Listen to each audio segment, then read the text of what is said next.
আমার সংসার জীবনের টুকিটাকি কাজকর্ম আর হচ্ছে নতুন একটা দিনের সূচনা। আজকে বুধবার।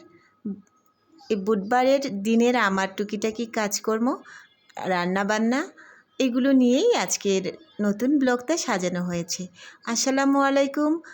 আমার রঙিন স্বপ্নগুলোতে আপনাদের স্বাগত জানাই। প্রত্যেক দিন সকালবেলার কাজ গরম 2 গ্লাস পানি খাওয়া। তারপর এই যে আজকে কলমি শাক দিয়ে ডিম ভাজি করব। আপনারা কলমি শাক দিয়ে কখনো ডিম ভাজা যদি না খেয়ে থাকেন তাহলে বানিয়ে খাওয়ার চেষ্টা করবেন। পুষ্টিতে তো ভরপুর, সেটা তো আমরা জানি। আর হচ্ছে খাইতেও কিন্তু ভীষণই ভালো লাগে। একটু পেঁয়াজ দিলাম আর একটু হচ্ছে মরিচের গুঁড়া দিয়েছিলাম, হয়তোবা সেটা স্কিপ হয়ে গেছে আর দেখানোটা হলো না। এটা একটু ভালো করে আমি চটকে নিচ্ছি। ভালো করে চটকে তারপরে ডিমের সাথে মিক্স করে এটাকে ডিম ভাজা বানিয়ে নিব। এইটা বানানোর উদ্দেশ্য আমার একটাই, যে শুধু ডিমে যে পুষ্টিটা পাওয়া যাবে তার চাইতে একটু বেশি পুষ্টি পাওয়া যাবে একটু কলমি শাক বা যে কোনো একটা শাক, পালং শাক হতে পারে, সেটা পুঁই শাক হতে পারে, যে কোনো একটা শাক মিশালে। এই চিন্তা থেকে পুষ্টিগুণের কথাটা ভেবেই আমি এই ডিমটা ভাজি করছি। আর এই ডিম ভাজিটা করছি আমার 2 মেয়ের জন্যে। ওরা স্কুলে কলেজে যাবে, তাই ওদের খাবারটা আমি রেডি করে দিচ্ছি। এটা ভাত দিয়ে ওদেরকে 2 জনের জন্য ভাগ করে দিয়ে দিব। ওদের খাওয়া দাওয়াটা দিয়ে এই যে বের হয়ে গেলাম। বৃষ্টি হয়েছিল, রাস্তায় পানি জমে আছে। আমার ছোট মেয়েকে স্কুলে নামিয়ে দিয়ে বড় মেয়েকে নিয়ে মেন রাস্তার দিকে যাচ্ছি। ওকে বাসে তুলে দিয়ে তারপরে আমি হেঁটে হেঁটে ফিরব। এই কাদা মাটিতে আমার হাঁটতে ইচ্ছা করছিল না, কিন্তু আমার যদি এখন না হাঁটি তাহলে সারাদিনে আর হাঁটা হবে না। আর আজকে আমি রান্না করছি পাঙ্গাস মাছের মাথা।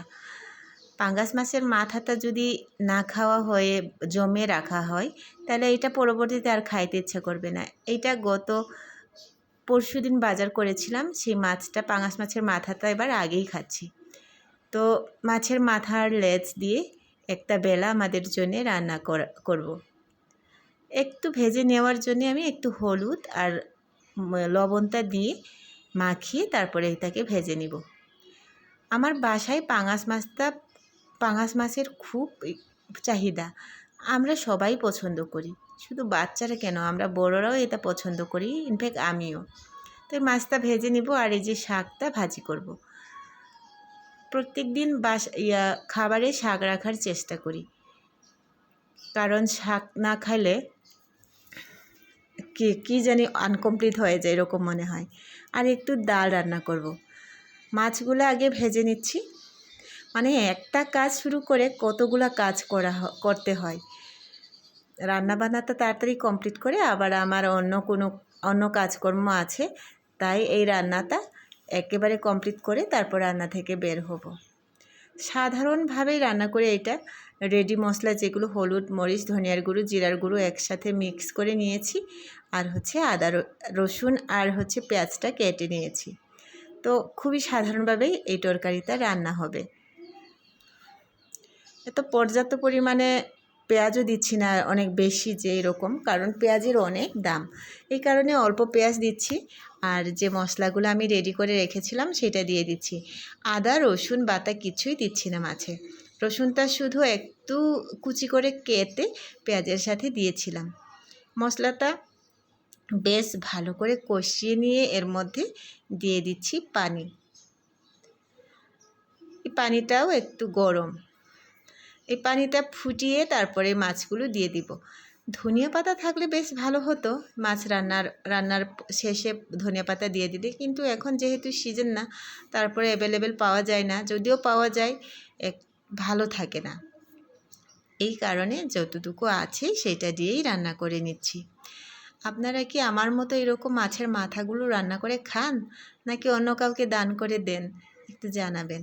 আমি কিন্তু ফেলে দেয় না, আমি মধ্যবিত্ত, ফেলে দেয় না বা কাউকে দিয়েও দেয় না, নিজেরাই রান্না করে খেয়ে ফেলি। মধ্যবিত্ত পরিবারে অনেক কিছু ম্যানেজ করে মেনটেন করে চলতে হয়। আর এই যে আমার রান্নাবান্না শেষ হয়ে গেল সপ্তাহে। ডাল রান্না করেছি অল্প একটু, আর সেটা তো দেখলেনই, মাছের মাথা দিয়ে আর শাক। এবার এখান থেকেই আমার লাঞ্চের খাবারটা তুলে নেব। আমি আজকে এই ভাত তো খাচ্ছি না বেশ কয়টা দিন ধরেই। আজকে আমি নিচ্ছি হলো শাক, ডাল আর হলো পাঙ্গাস মাছের একটা মাথা। আমার লাঞ্চের প্লেটটাও আপনাদের সাজিয়ে দেখাচ্ছি। তো আমি এইভাবেই চলে যাচ্ছে আমার দিনকালগুলো জানেন।